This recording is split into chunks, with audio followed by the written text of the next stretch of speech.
नमस्कार। अब हम देखेंगे नेचुरलिज्म एंड करिकुलम। पाठ्यक्रम के बारे में नेचुरलिज्म क्या कहता है।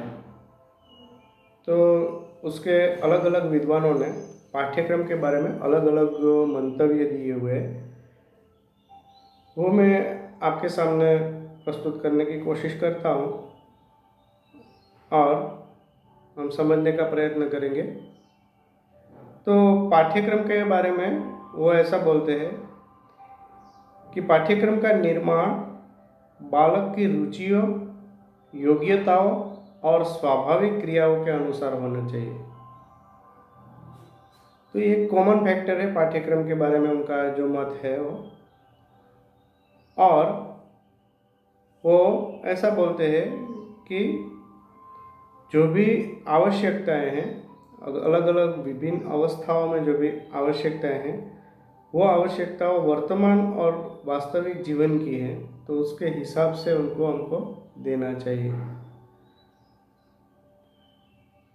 तो ये उनकी एक बात है। और कमेनियस महोदय ऐसा बोलते हैं कि सब मनुष्य को सब विषय पढ़ना था, वह सब मनुष्यों में से कुछ को चुनना आवश्यक नहीं समझा जाता। तो पाठ्यक्रम के विषयों में बालक को पढ़ाने के लिए चुनना चाहिए, ऐसा बोलते हैं। और छात्रों को सब विषय पढ़ाने चाहिए, एक विषय पर वो प्राधान्य नहीं देना चाहिए। स्पेंसर कहते हैं कि शिक्षा देने से पहले मुख्य कार्य यह है कि हम मानव जीवन की प्रमुख क्रियाओं का उनके महत्व के अनुसार वर्गीकरण करें। तो क्रियाओं के स्वरूप को ध्यान में रखकर कहते हैं, रस्क महोदय हैं, वो ऐसा बताते हैं कि जिस प्रकार हर्बर्ट के अनुयायियों ने इतिहास को केंद्रीय विषय बनाकर शिक्षा देने का प्रयास किया, उसी प्रकार स्पेंसर ने विज्ञान को केंद्रीय विषय बनाया। उसके लिए स्पेंसर का तर्क था कि विज्ञान केंद्रित पाठ्यक्रम उदार शिक्षा देना हमारा प्राधान्य होना चाहिए। फिर टी.एस. हक्सले, वो भी प्रकृतिवादी है और वो प्रकृतिवादी के समान विज्ञान के अध्ययन पर बल नहीं देते, विज्ञान की बजाय वह सांस्कृतिक पहलू को भी महत्व देते हैं। तो उस हिसाब से हम देखें तो पाठ्यक्रम में कौन से तत्व होने चाहिए, ये हम यहाँ देखते हैं कि बालक को पाठ्यक्रम का आधार बनाना चाहिए। सभी विषय उनको विज्ञान को केंद्रित रखकर पाठ्यक्रम बनाना चाहिए। जीवन रक्षा संबंधी विषयों को प्रधानता देनी चाहिए।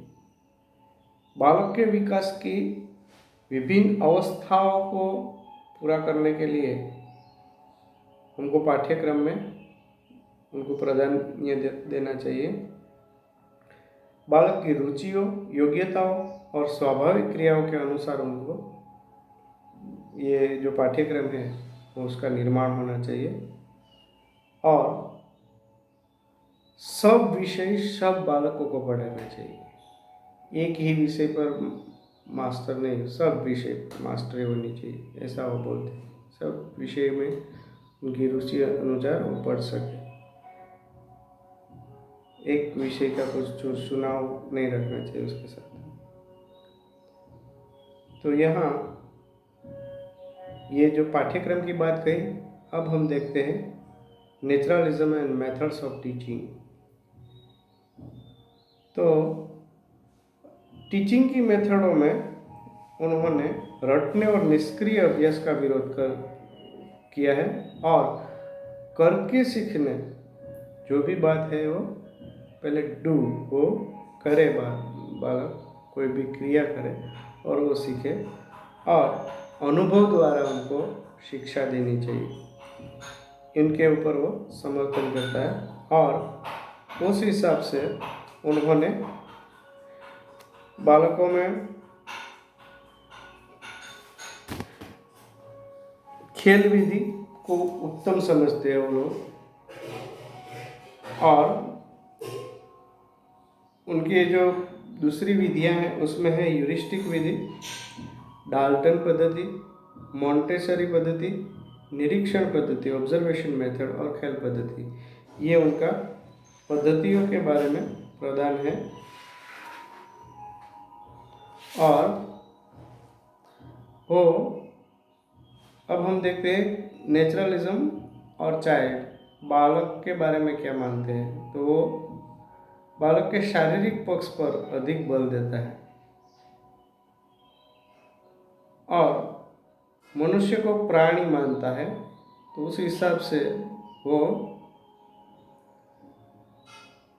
उनको शिक्षा देने का समन्वय करना चाहिए, ऐसा बोलते हैं। बाल केंद्रित शिक्षा, चाइल्ड सेंटर एजुकेशन को जन्म इससे मिला है हमें, तो बालक को ज़्यादा प्राधान्य देते हैं। फिर नेचुरलिज्म एंड टीचर, टीचर की भूमिका नेचुरलिज्म में कैसी होगी वो हम देखते हैं। तो यहाँ वो कहते हैं कि प्रकृति ही बालक का शिक्षक है। वास्तविक शिक्षक कौन है? प्रकृति। और शिक्षक स्वाभाविक विकास के लिए अनुकूल परिस्थितियों का निर्माण करे, ऐसी स्थिति प्रदान करे, बस ये शिक्षक का रोल रहता है। और यहाँ शिक्षक का कोई स्थान नहीं है, वो पर्दे के पीछे रहता है वो, और शिक्षा प्रदान करता है। फिर शिक्षा और अनुशासन, नेचुरलिज्म और एंड डिसिप्लिन, तो उसमें बच्चों को कभी दंड नहीं देना चाहिए, ऐसा रूसो कहते हैं। स्वतंत्रता न कि शक्ति सबसे अच्छी चीज़ है। और अनुशासन सदैव बालकों की गलतियों के प्राकृतिक परिणाम द्वारा होना चाहिए, ऐसा बोलते हैं। तो ये सब डिसिप्लिन के बारे में बताते हैं कि उसको दंडात्मक शिक्षा नहीं देनी चाहिए, वो प्रकृति से ही डिसिप्लिन सीखता है और वो अंतर्निहित होता है। फिर विद्यालय के बारे में, नेचुरलिज्म एंड स्कूल, उसके बारे में कहते हैं कि विद्यालय को कृत्रिम, कठोर और दृढ़ बंधनों वाली संस्था ये नहीं होनी चाहिए। एक स्वतंत्र संगठन होना चाहिए। स्वाभाविक विकास के लिए उचित वातावरण बाल बच्चों को मिल सके। और विद्यालय में स्वशासन का वो समर्थन करते हैं। स्वयं शिस्त होना चाहिए। आज हम देखते हैं तो आधुनिक विद्यालयों के ऊपर इसका बहुत बड़ा प्रभाव पड़ा है। इंग्लैंड में पब्लिक स्कूलों में स्वशासन की पद्धति चल रही है, तो उसका परिणाम प्रकृतिवाद के ऊपर वो लोग गए हैं। तो यहाँ हमने ये प्रकृतिवाद के बारे में जो भी बातें थी वो बताने का मैंने प्रयास किया और आपको समझाने का प्रयत्न किया। तो चलो मिलेंगे। जय हिंद, जय भारत।